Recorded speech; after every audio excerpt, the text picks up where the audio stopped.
officially the end of the year, or nearing towards the end of the year, so of course I'm gonna do my end of the year wrap-ups, first starting with my most disappointing games of 2025. And I will say this year was fantastic, so much that I only have 3 games for this list. And like the other years, I'm going to be covering games that I've played this year, but the games themselves didn't necessarily come out in the year of 2025, although most of them are recent, so you're not gonna have like a classic game on this list. But before we start, if you end up liking this video, please hit that like button and consider subscribing if you're not yet subscribed, and hit that hype button too if you want to. So without further ado, let's get on to the list. First one being is Mario & Luigi Brothership. I beat this really early in the year, January to be exact, and I really have mixed feelings about it. At first I really liked it, but upon looking back at it, it wasn't really the best game or even the best Mario & Luigi game. And that kind of sucks because I love the Mario & Luigi series so much. But when the credits rolled, I felt like it could have been more. But first, let me explain why I didn't really vibe with it. There's a lot of bloat and useless stuff in this game. What was meant to be like a 40 to 50 hour adventure turned into a whole lot of fetch quests and things that weren't really fun. If you compare it to Mario & Luigi Superstar Saga,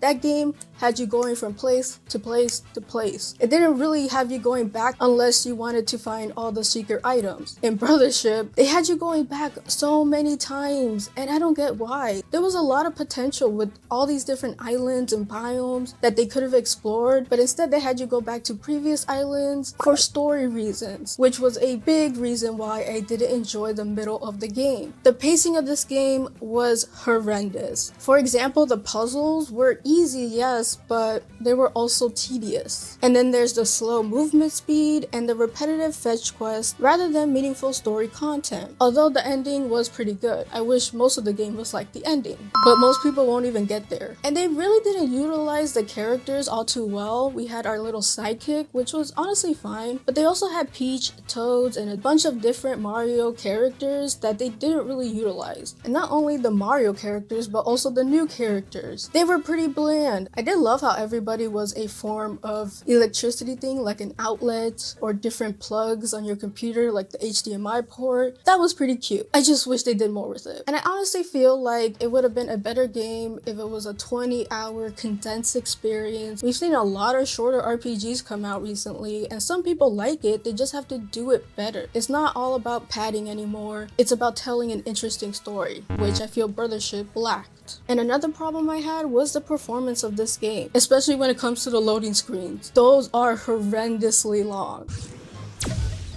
Waiting for a sale? Yeah, I think I have to wait for sales.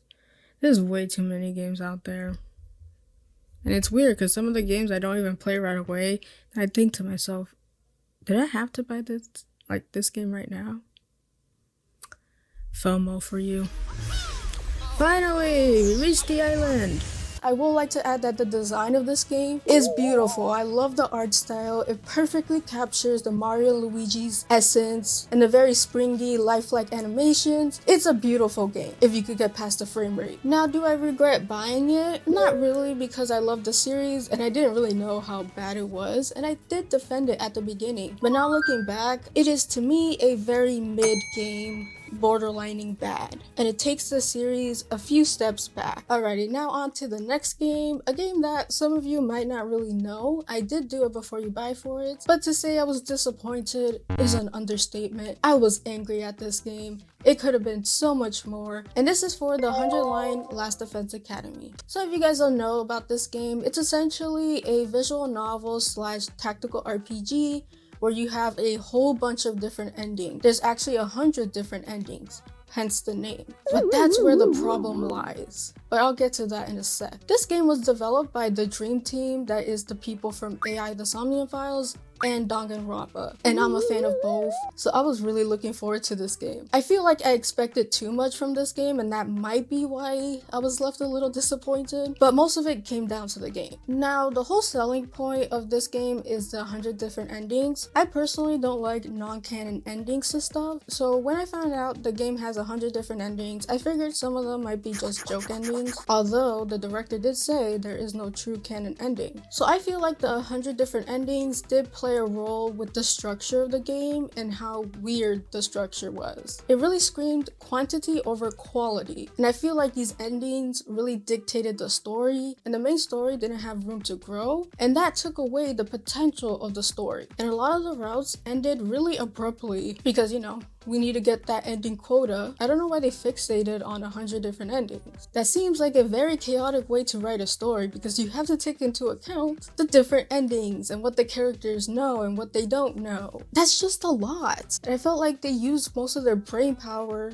for these endings and not for the story. So without spoiling it, when I finished the true ending. Hi guys, Editing Mandy here. I want to clarify a bit what I mean by true ending. So basically, like I said before, no ending is canon, but the true ending is the ending that's supposed to give you the most information about the story. The true ending was just terrible. It felt like a nothing burger and a F you to anybody who made it that far. And even talking about this game right here is making me really mad. The true ending is supposed to wrap it up in a nice bow, which they didn't do, and it was really frustrating for me. I just turned off the game and never looked back. So you're probably wondering, why is this ending so bad and why are you so mad? So basically, the protagonist does have the ability to, which is great. I love a good story. But the thing is though, our protagonist is dumb. That's all I'm gonna say. Can't say the rest because of spoilers, but most of the stuff that happened in the true ending could have been avoided. Now, the gameplay on the other hand was actually pretty good. It's a tactical RPG. There isn't as much mechanics into it because it's mostly a visual novel kind of thing. It's very basic, but in a good way. It really helps the game. Most of my frustration has to be with the story, which is like 90% of the game. With the minds of Danganronpa and AI Somnium Files, they could have made such a good game if they just focused on the plot, not on the endings, not on the shock value, not on the weird romances, just the story and what it's trying to say. And I feel like this game let me down so much. Now on to the last game on this list and the most controversial one, and that is Pokemon Legends ZA. Okay, where do I start with this? Overall, I was really excited about this game, mainly because I loved Legends Arceus. So another game with the Legends name is probably gonna be good, right? Wrong! And no, it's not just because of the graphics or performance, although that's a little bit of it. My main gripes have to be with the overall structure of the game. So one of the main reasons why I loved Legends Arceus is because it's more open. It's not a full open world game, but it felt like one. And I really enjoyed that, especially catching different Pokemon and stuff. So when I heard that this game was gonna be set in one city, I was kind of alarmed, but I still kept my hopes up because probably they were cooking something so good, like the city is gonna feel like its own open world. But no, it wasn't. And the city itself, while it did look pretty in some points, kind of struggled in other points. I know people are tired of hearing the windows, but those windows are horrendous. I felt like with the given time and the limited scope, they would have made it as beautiful as can be, but they didn't. I mean, they're not really doing Paris any justice, just saying. Now, there are places I did like the museum, inside the hotel was very pretty, and other different places. And also, I feel like the character designs and models were pretty good. A lot of the characters had different facial animations to express what they're saying, and I also loved the different customization options for your character. And there's also the roofs. It gives you the ability to basically parkour through the city. That was also pretty cool. Now moving on from the aesthetics of the game, another thing that really bothered me was the tutorial. I hate tutorials. And this game has a long one, and you're forced to go through all of it. I wish there was an option where you could just skip the tutorial. I mean, when it comes to the gameplay mechanic, it's a bit different, so you might want to be there for that. But for everything else, it really didn't need a tutorial. Like, come on. And this game is not really complex, so most people could just pick up on it. Now, the third reason why I found this game disappointing, and the most important one, is this game is really boring. Like, so boring to me. It has you doing the exact same thing for each rank. And it was a godsend when they decided to help you skip some ranks, but that shouldn't be the case. I felt like ranking up was very tedious and I just did the same thing over and over and over again. And then there's the side quests when you're not doing the whole ranking thing, and man, were a majority of them so